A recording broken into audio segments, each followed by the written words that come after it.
Hello friend, welcome to my YouTube channel mission Shikshak. आज हम शुरू करने जा रहे हैं ईवीएस की क्लास 3। यह ईवीएस की मज़ेदार और आसान क्लास होगी। इस चैनल पे आपको मिलेगा आसान भाषा में कॉन्सेप्ट, एग्ज़ाम ओरिएंटेड तैयारी, यूपी टेट, सी टेट और टीआरई जैसे एग्ज़ाम के लिए, short trick plus important question. तो अगर आप टीचर बनने का सपना देख रहे हैं तो अभी चैनल को सब्सक्राइब ज़रूर करिए। तो चलिए शुरू करते हैं आज की ईवीएस की क्लास को। नेक्स्ट क्लास में हमने आक्रमण के निम्नलिखित कारक तथा प्रभाव में जो है वो वनों का कटाव, वनों के लाभ और वनों के कटने से क्या हानि होती है, इस बारे में हमने बात कर लिया था। अब आज हम नेक्स्ट टॉपिक पर शुरुआत करते हैं। ये टॉपिक जो है वो एग्ज़ाम में बहुत ज़्यादा पूछे जाते हैं, इससे क्वेश्चन भी आते हैं और ये इम्पॉर्टेंट टॉपिक भी है। तो ये जो टॉपिक है वो है परमाफ्रॉस्ट। परमाफ्रॉस्ट होता क्या है? ये एक प्रकार से नया टॉपिक है, कुछ लोग जानते होंगे, कुछ लोग नहीं जानते होंगे। तो आज हम इसको समझते हैं, बहुत आसान भाषा में समझते हैं। परमाफ्रॉस्ट और आर्कटिक महासागर की बर्फ़ का पिघलना। अब परमाफ्रॉस्ट जो है वो क्या होता है? परमाफ्रॉस्ट मतलब फ्रोज़न ग्राउंड, यानी कि बर्फ़ के नीचे ज़मीन के नीचे दबी जो है बर्फ़। ये जो देख रहे हैं फिगर में यहाँ पे, ये जो बर्फ़ है वो ज़मीन के नीचे दबी हुई है। पहाड़ों पे ऐसे ज़मीन के नीचे बर्फ़ दबी रहती है, इसे ही परमाफ्रॉस्ट कहते हैं। इसे हम थोड़ा और बड़े में दिखाते हैं। ये देखिए, ये जो इसमें वाइट कलर का ये दिख रहा है, ये बर्फ़ है। ये सब उसके नीचे देखिए, यहाँ पे पानी है, यहाँ पे ये सब मिट्टी है, ये ज़मीन के नीचे दबी हुई रहती है।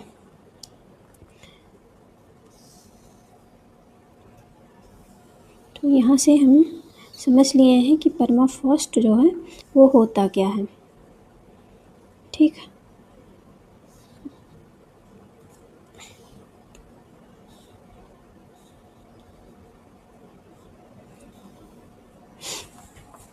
तो जो ज़मीन के नीचे दबी हुई बर्फ़ होती है वो जब गर्मी या पृथ्वी की सतह का टेम्परेचर थोड़ा सा बढ़ता है तो वो पिघलना शुरू होती है।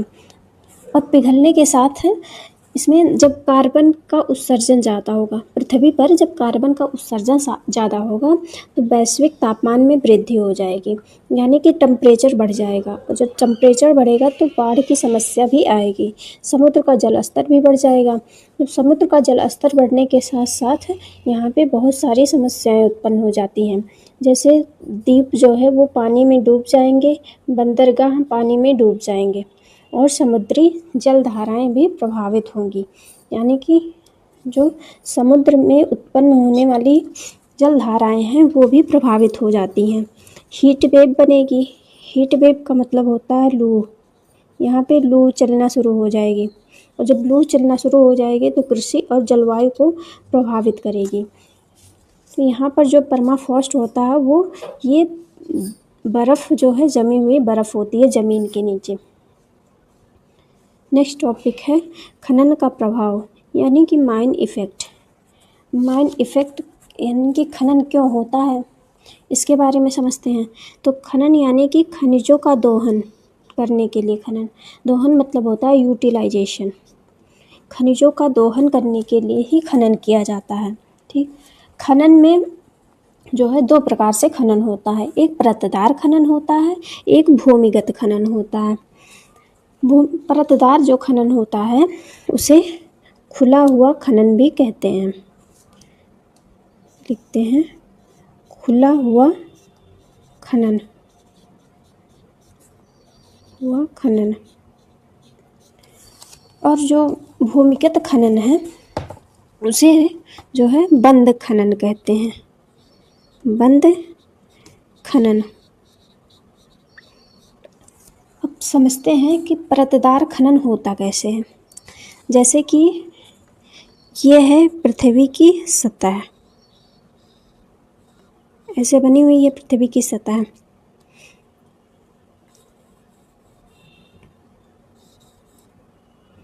ठीक, ये हो गई पृथ्वी की सतह। ये है जो है ये खनिजों की परत है, खनिजों की परत।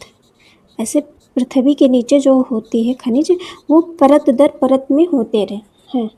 तो जब खनन होता है, इसे मशीन के द्वारा, से कोई मशीन है उसी के द्वारा ये ऊपर की सतह को खनन हो जाता है।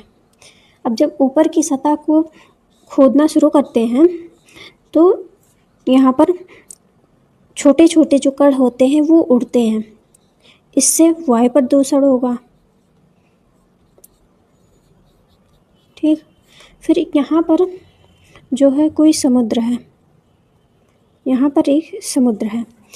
तो जब यहाँ से जब हम खनन करेंगे तो कुछ कण मिट्टी इसमें पानी में आके भी मिल जाएंगे समुद्र में, तो इससे जल प्रदूषण होगा। और जब यहाँ से मृदा में भी इधर उधर कण, छोटे बड़े कण इधर उधर आएंगे तो यहाँ से मृदा प्रदूषण भी हो जाएगा, मृदा प्रदूषण होगा। तो जो है खनन से जल प्रदूषण, वायु प्रदूषण और मृदा प्रदूषण होती है। अब नेक्स्ट बात करते हैं कि भूमिगत खनन कैसे होता है।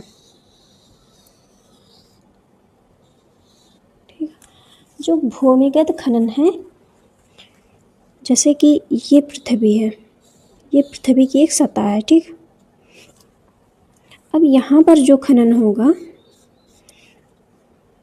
वो जैसे किसी मशीन को ऐसे होल बना के उसके बाद इसके नीचे मशीन के द्वारा या फिर मनुष्यों के द्वारा खनन किया जाता है, होल बना के। इसे ही भूमिगत खनन कहते हैं। जो ज़मीन के नीचे खनन होगा उससे तो उतना मात्रा में, बहुत अधिक मात्रा में जल प्रदूषण, वायु प्रदूषण, मृदा प्रदूषण ये नहीं होता, पर इससे जो होता है वो ज़मीन नीचे धंस जाती है। यानी कि जब बारिश होगा तो बारिश का पानी इसके द्वारा अंदर जाएगा, और जब अंदर जाएगा तो यहाँ से ज़मीन जो है बैठना शुरू हो जाएगी, तो यहाँ पे ज़मीन धंस जाती है। एक पॉइंट लिख लेते हैं, यहाँ पर ज़मीन जो है वो धंस जाएगी।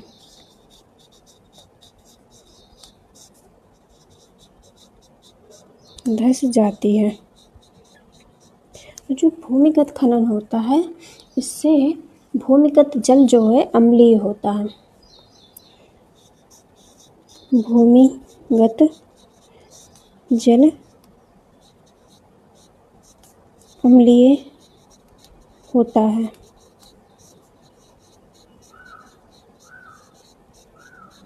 ठीक, यहाँ से हमने समझ लिया कि परतदार खनन क्या है और भूमिगत में जो है ज़मीन धंस जाती है और भूमिगत जल अम्लीय होता है। ये दो इम्पॉर्टेंट पॉइंट हैं, और इसमें जो है परतदार में खुला हुआ खनन होता है।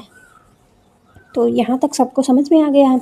नेक्स्ट बात करते हैं कि भारत में जो है कोयला, जो भारत में कोयला है वो धनबाद के झारखंड के धनबाद ज़िले में पाया जाता है। ठीक, यहाँ पे जो भारत में कोयले का भंडार है, से भारत में कोयले का भंडार कहा जाता है। यानी कि जो सब जगह पे कोयले की सप्लाई ज़्यादातर झारखंड के धनबाद ज़िले से होती है। जब यहाँ पर धनबाद में जो है जब खनन होगा तो खनन से यहाँ पर जब खनन होगा तो खनन से यहाँ से जल प्रदूषण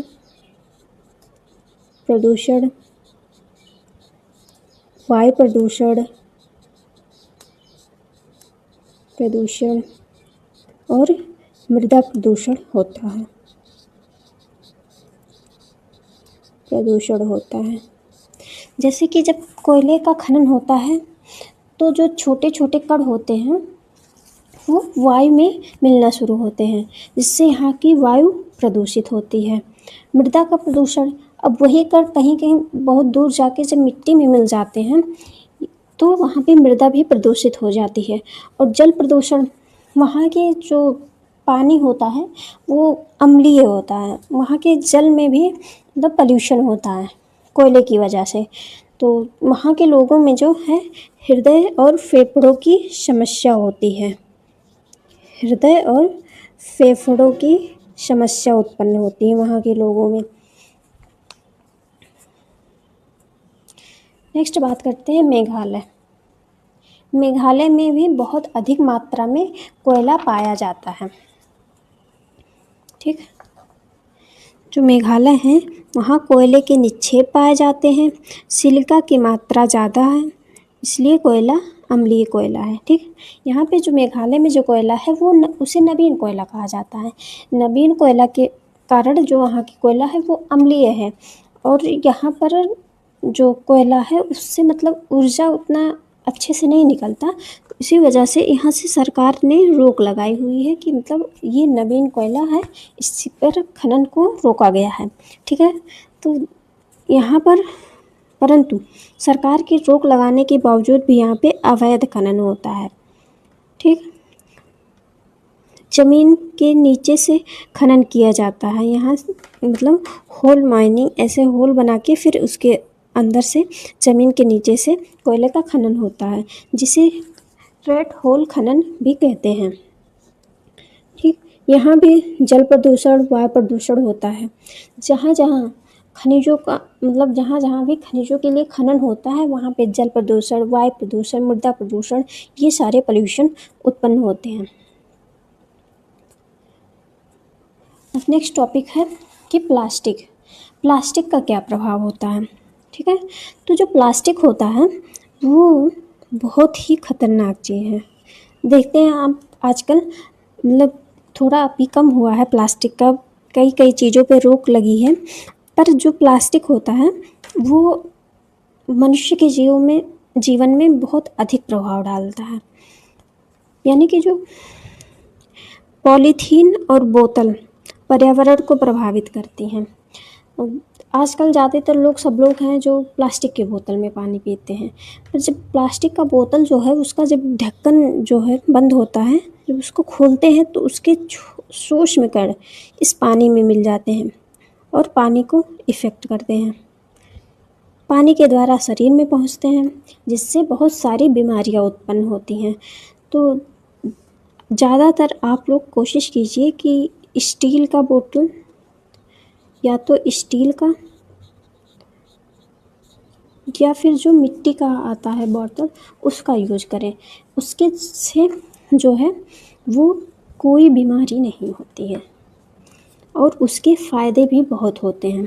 ठीक है, तो जो है प्लास्टिक जो है उसको बनाने के लिए पॉलीमर का उपयोग किया जाता है। जो पॉलीमर है वो कभी नष्ट नहीं होता। जैसे सब लोग कहेंगे कि मतलब उसको जला दिया जाए या उसको कहीं फेंक दिया जाए, तो वो ना तो सड़ेगा और जलाने के बाद भी वो ऐसे मतलब पिघल के इकट्ठा हो जाता है, पर वो नष्ट नहीं होता। तो जो पॉलीमर है उससे कभी भी नष्ट नहीं किया जा सकता, पर उसे सिर्फ एक रूप से दूसरे रूप में से परिवर्तित किया जाता है, पर नष्ट नहीं किया जा सकता। तो इसी वजह से प्लास्टिक बहुत ही खतरनाक होता है। जो गुलताफ यूथलिन, इन्होंने मेड ए पॉलीबैग 1965 में बनाया था, पॉलीथीन का उपयोग स्टार्ट किया था।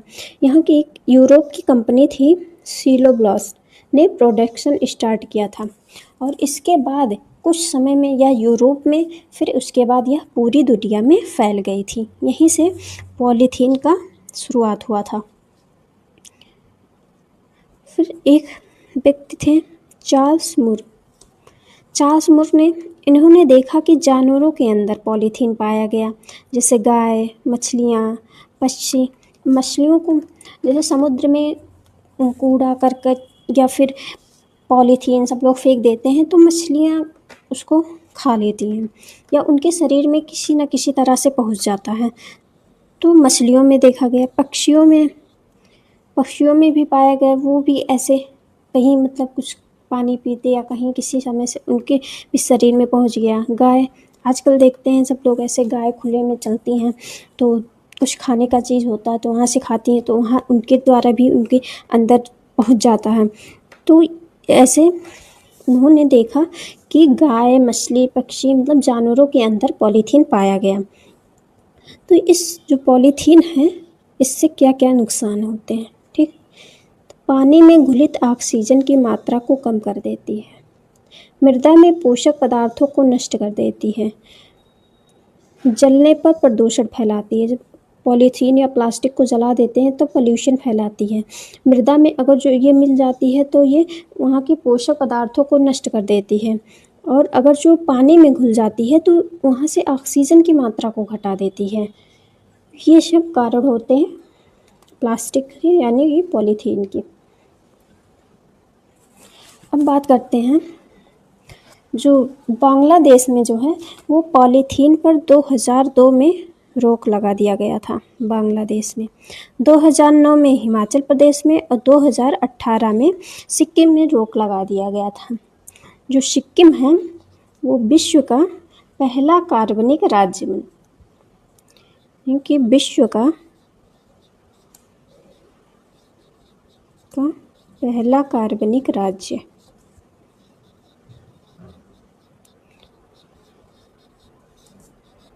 पहला कार्बनिक राज्य जो है वो सिक्किम है। वहाँ पे पोल्यूशन बहुत ही कम है, एकदम मतलब शून्य के बराबर पोल्यूशन है। इतना वहाँ पे जो है कार्बन का उत्सर्जन भी बहुत कम मात्रा में होता है। वहाँ पे प्लास्टिक और मतलब ये पॉलीथीन ये सब भी बैन है, ठीक। तो नेक्स्ट क्लास में हम बात करेंगे पोल्यूशन के टॉपिक पर। पोल्यूशन क्या होता है, कैसे होता है और इसके कारण क्या होते हैं, इसका निवारण कैसे किया जाता है, ये सब बात हम नेक्स्ट क्लास में करेंगे। तो आज क्लास यहीं पर समाप्त करते हैं। वीडियो पसंद आई हो तो लाइक, शेयर और सब्सक्राइब ज़रूर करें। जो भी टॉपिक ना समझ में आया हो वो कमेंट करके ज़रूर बताएं।